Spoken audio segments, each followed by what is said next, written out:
Happy Friday, everyone.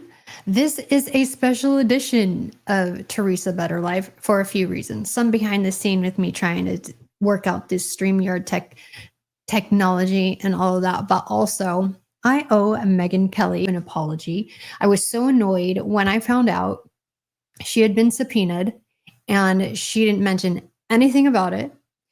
They have their reasons. She did do a Sirius XM episode, and she has 3 attorneys, one of which is Mark Iglarsh or Iglarsh, however you pronounce that. But apparently he will support content creators and help them pro bono in this case. So I want to encourage, if you need help, get a hold of Mark Iglarsh.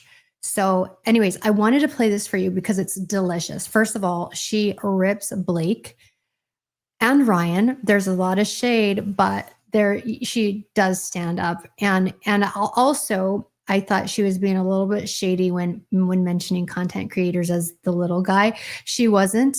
She is just putting it in context of the possibility that they may not have the means financially to be able to hire really good attorneys to be able to help them. So you have to take a look at this. It's so amazing. And I loved every second of this. So I have to keep pausing it because of copyright, but I wanted to share this. It's very insulting, Phil, like to suggest that I would, first of all, I don't need money from Justin Baldoni. Okay. Let's just be clear. I don't need his money. I don't think he has it to spare.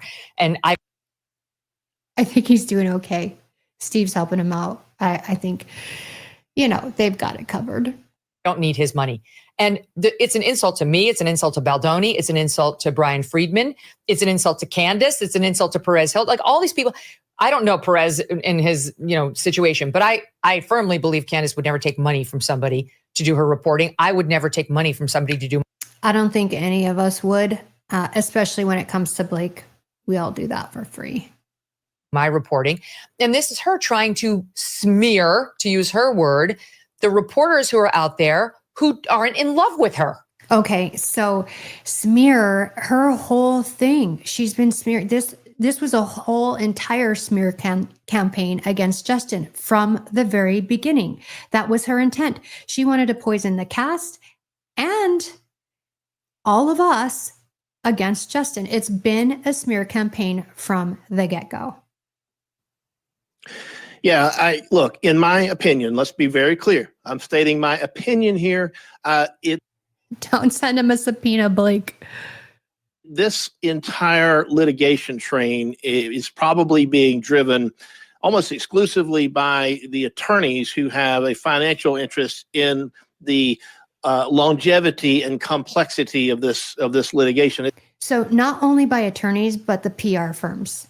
They're all getting paid to do this. So that made me think, how we've come out. I've heard content creators say they must hate her. Her team must hate her because they're making things worse and worse and worse.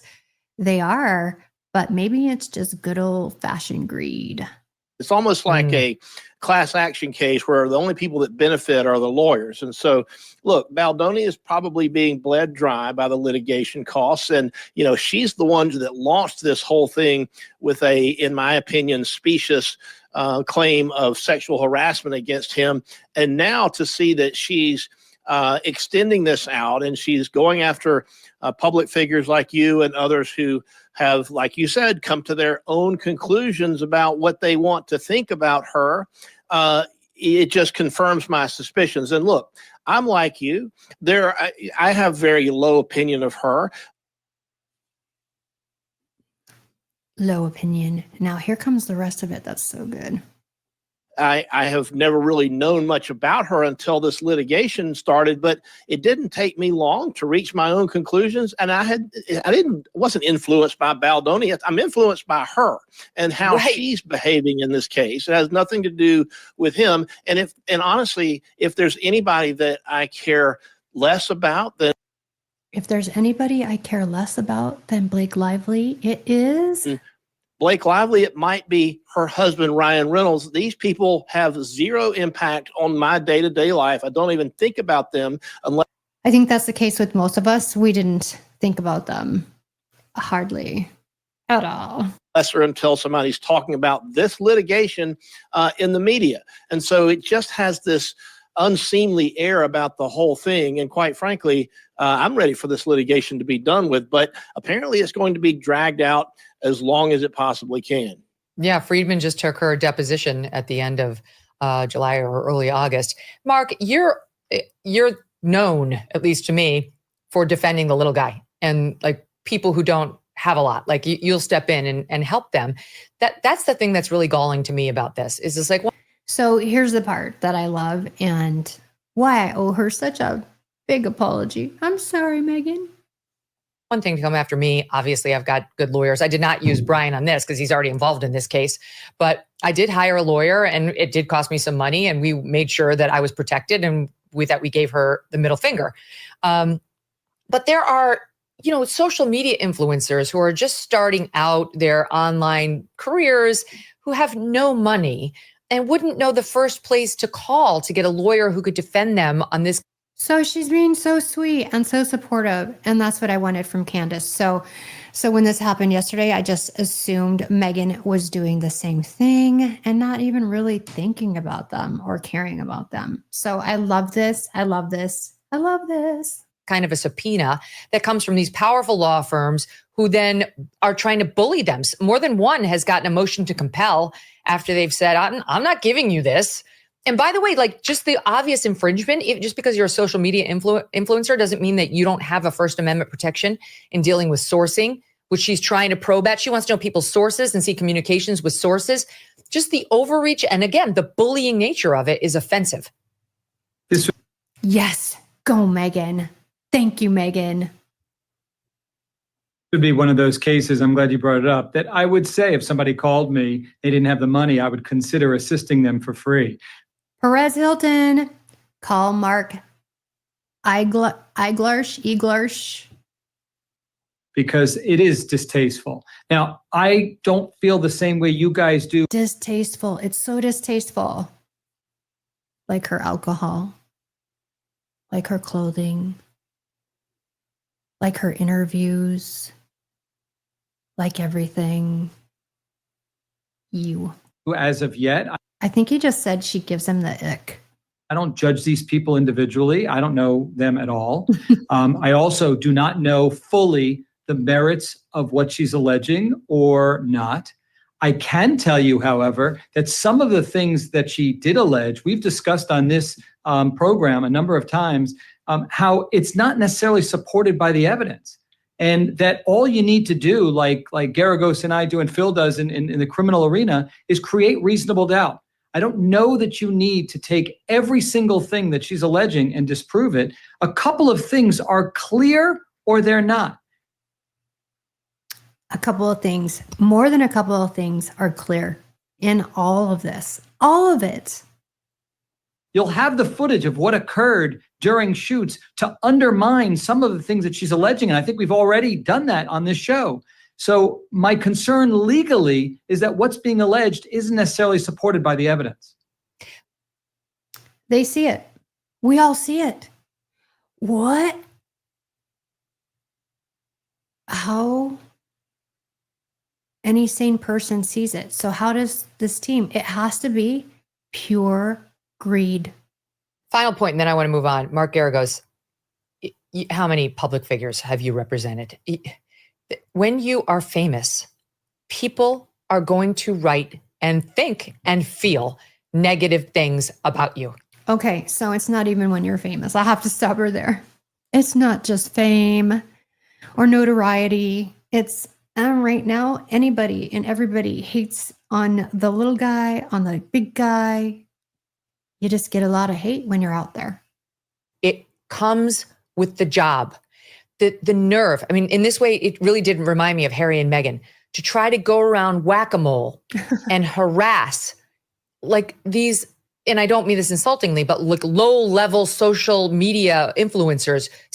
So that's the part that I felt when I heard it, what could be a little bit of shade. So, and I heard it out of context actually too. So this again, I know she's just trying to make a point, and it's a right point. It's a good point. Some of whom had under 40 followers, by dragging them into court to try to intimidate them after into not saying negative things about you, is as petty as it gets. The true stars. Petty. She's petty. She's the queen of petty. And we see it all through this production. What she nitpicked everything, and then every single thing she pounced on Justin for. Everything he said. He couldn't say a thing right. He couldn't do a thing right. And this is probably how she operates in her entire life, Blake Lively. Know this and would never dream of bothering the press in this manner to try to scare them into not saying anything about the star in the future. So funny you say that, because I've been thinking about this case, and when I heard Phil talking about the lawyers, I don't think this is as much lawyer driven as PR flack driven. And I mean that in a negative sense, because PR flacks, I think, are one of they're worse than PI lawyers. So Stephanie Jones, please stand up. the problem with this case and what's going on here is precisely what you've said. You've got people who have very thin skin, don't understand what I tell most of my clients: just keep your head down for 96 hours and somebody else is going to do something more stupid and nobody's going to I mean, and that's what we were begging Blake to do. Just go away. Just go be quiet. Just go. And she just kept making it worse. So thank you, PR. Thank you, lawyers. did. And so just haters are going to hate. Forget about it. You don't need to engage unless and until somebody gets traction. And there's, when that happens, you understand when there's a critical mass, and then you take action. But otherwise, this is so petty, to your point, and it's so driven by PR people and their kind of nonsense calculations that to me is what's driving this, and not so much the lawyers. Megyn, can I ask you a question just to keep it balanced? Okay, at the risk of anybody. I think Ezra has something to do with all that. Anyway, so Mark Iglarsh goes on to say, he's just asking about proof and all that. Next. Yelling at me. Are you certain that nobody was paid for their criticism?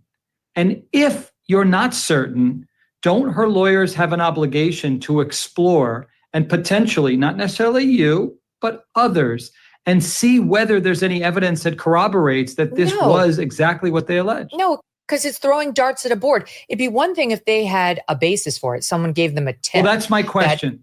They might have a basis. As far as I know, there's zero basis for this. There's zero good. Zero basis. She throws darts everywhere and anywhere to see if she can hit a target.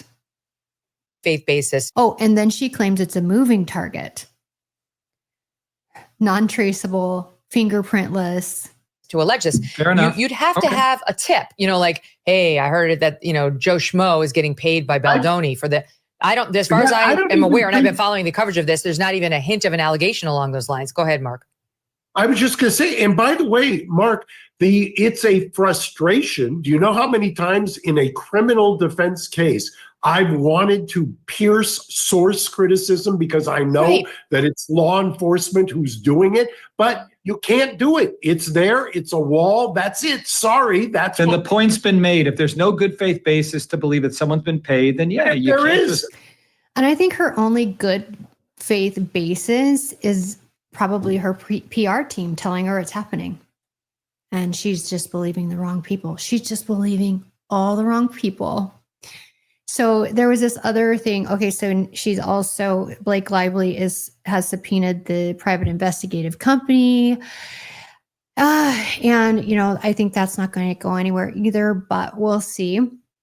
She's sending a subpoena to everybody, and probably Elon Musk should be very careful, and he should start to get his lawyers ready, because I bet Blake Lively is going to subpoena STARLINK for all the intel.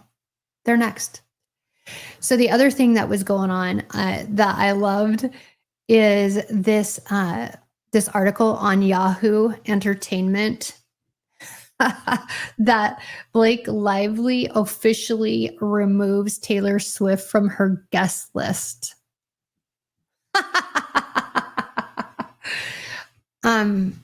Okay. She formally removed her. I think Taylor's going to be okay.